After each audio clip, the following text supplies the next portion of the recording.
So, no, but isn't it funny how, like, even when I was talking about stuff like streaming, right? People were saying negative things as opposed to sticking up for me and standing by me. And what happened? Now everybody benefits off of the people who spoke up about streaming. You understand? Um,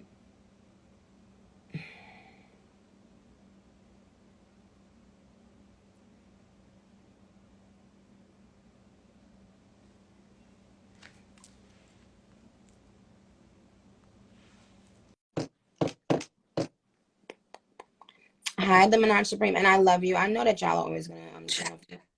Hi, baby. Oh, hell yes. Wait, hold on. Okay. Thank you. Hold on, let me put my filter Hi, on. boo.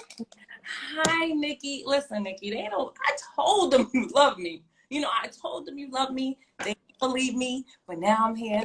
Mm-hmm. Let me address one thing. Oh, before Smack killed me, listen, I'm from Queens, Rochdale. I went out there when you was doing the turkey drive. I gave you a space. Your mom was there, but I was there. Me and my boy Najee. Listen, I'm not, don't kill me, y'all. I'm not one of the barbs that know every single lyric, but it's more of your grind, the way that you speak up, the way that you know what's right, and you fight for it no matter what nobody say. So that's Mm-hmm. inspirational to me. Like, oh, I'm shaking. Why the fuck am I shaking?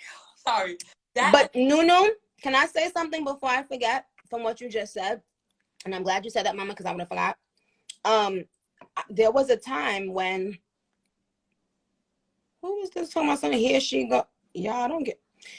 There was a time, Mama, that I didn't speak up at all. I would just think you're not supposed to speak up. right.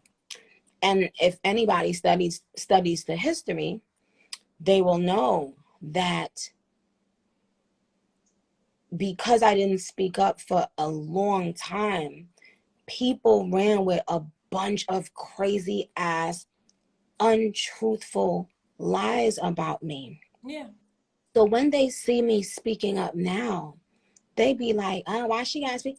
Because I went years without defending myself. Until this day, people still believe some of those lies. You see, if a lie is told to 5,000 people one day, and then the next day you go in that same spot or on that same TV channel, on that same radio station and clear it up, all of them 5,000 people ain't gonna necessarily be there to hear the truth. Yeah, they don't care.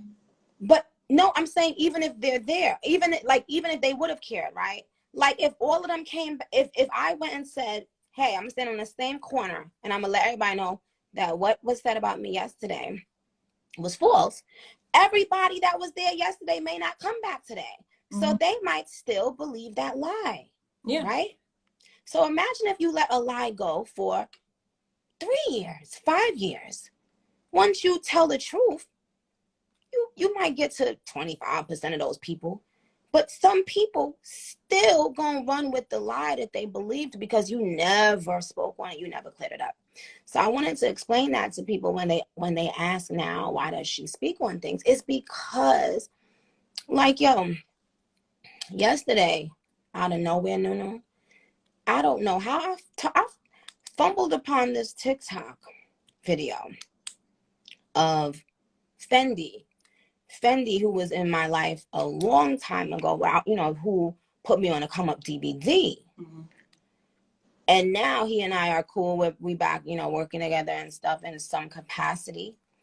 While I went on TikTok and while I saw this video of he had went on the radio station and was saying crazy ass shit about me. And one of the things he kept saying was, Nicki a groupie, Nicki a groupie.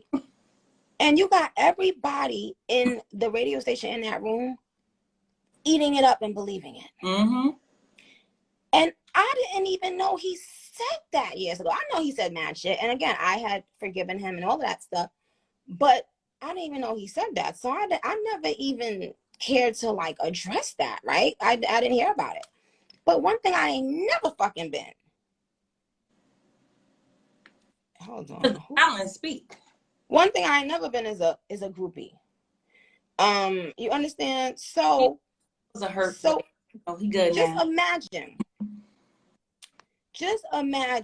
me and him wasn't on, speaking terms at that time. He felt, angry or jealous that I wasn't working with him, whatever. And he went on the radio and told everybody Nicki's a groupie. Well, if you know anything about me, I ain't never been a groupie ever in life.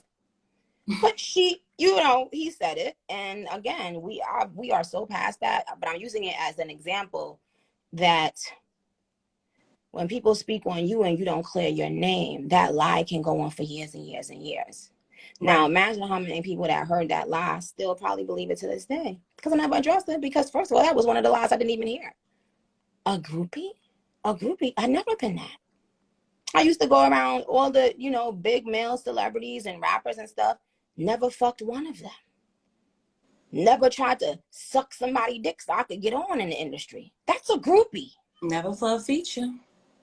Never had to suck and fuck for a feature. That's a groupie. So imagine he was saying that about me when really it was because he was mad that he used to do this thing where he would hold on. He used to do this thing where he would just go missing for a couple weeks. Huh? Nah, that's Fendi in the comments. Oh, he in there? Mm-hmm. Good. Let me. Oh, damn. I'm gonna put the comments back on. Fendi, I'm gonna put the comments back on in a second. He used to do this thing where he would go missing for weeks, Nunu, right? And he would let me just fend for myself. One of the ones that really did it was when I was about to put out my final mixtape, my last mixtape. I don't know. I guess it was Being Me and Scotty, one of them. And me and him had these plans to meet up that day and go and take the mixtapes to, like, the Avenue, and Queens. So we was gonna take the mixtapes to like the Avenue, all the African store owners. We was gonna go around everywhere and just drop off the mixtape because that's how you released the mixtape back then. Right. He just never called me, never responded to my text messages, never picked up the phone, because he had gotten to he had gotten to that into a habit of doing that. Whenever he didn't feel like being bothered with me, whenever he thought I was complaining, he just would go missing. And he didn't think I would ever be like, okay, you know what? I'm gonna continue this on without you or not. So he gambled that last time, and he gambled wrong. But that was my first time hearing the story he told. And I said, whoa, I wish I was the type of person that used to listen, because I'm pretty sure I probably saw the headlines everywhere. I just didn't click on it. And because of that, I didn't know he said that, and I didn't respond to it. At that moment when he said it, I should have responded to that. I should have cleared that up, But instead, I let it ride. So that's the reason why I be speaking up, not about being mad. If anybody that knows me or that have known me for a long time, whenever they come around me, they'll tell you, oh, you be in like such a different space, a peaceful space. I'll be happy as fuck. And one of the things that's making me happy as fuck is where I am musically, like creatively. I'm doing what I love, and I'm having fun with it. And every time I see my son's face, I be happy. So the things that people be thinking that I'm mad about, just because a woman is speaking on something, it doesn't make her mad about it. She's a human being, and she's allowed to speak on what happens at her workplace. Exactly. I just feel like, and then you're from New York. So the way that you talk, I feel like you've been working hard to stay at a certain tone. Like, I'm confused how the girls got confused. Like, I'm glad to add, just, not to say no names because that's too much, you know what I'm saying? But there was one thing that I wanted to address that really bothered me, because that's not you. Like, what we see from you, people coming from Queens, is always giving back, things like that. So, and it don't matter, black, white, age, none of that matters. So when someone makes a comment and say, well, I just don't like when, Nicki Minaj uses the argument of calling someone a Karen. Hold up. We're not going to do that, simply because she was called, the said person was called Karen, or a person that is mixed is called a Karen when they lean more into their whiteness to benefit them when they know that it's wrong. So that's why it's not, oh, I'm just trying to say this is a white girl getting what I deserve, what she knows I deserve. It's no, you're leaning more into your whiteness. Let's admit that. That's why you are a Karen. Don't try to make it seem like Nicki Minaj is bullying the white girls. That wasn't that. my God. Okay. I'm definitely not going to speak on that specifically, but what I will say is, and all the smart people know, being a Karen is doing something like What's happening now? You know it's wrong. And you being a Karen is more about being manipulative and being passive aggressive and knowing that being a fed. Right. Thank you. But look, this is an example. It's a great example if you think about it. And white people and white women have used it for years, and that's why the term was created. If a white woman living in a white neighborhood sees a black man, and this goes back for years and years, if that woman accuses that black man of doing something, she knows that when that white police officer comes, he gonna arrest that black man because there's already a stereotype of the black man being all of these negative. So she can easily pretend to be innocent and sweet in front of the cop because she knows that that cop don't like that black man either.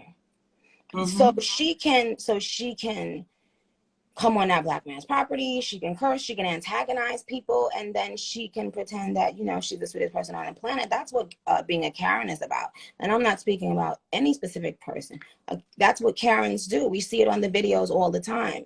So if you knew you were lying on me, right?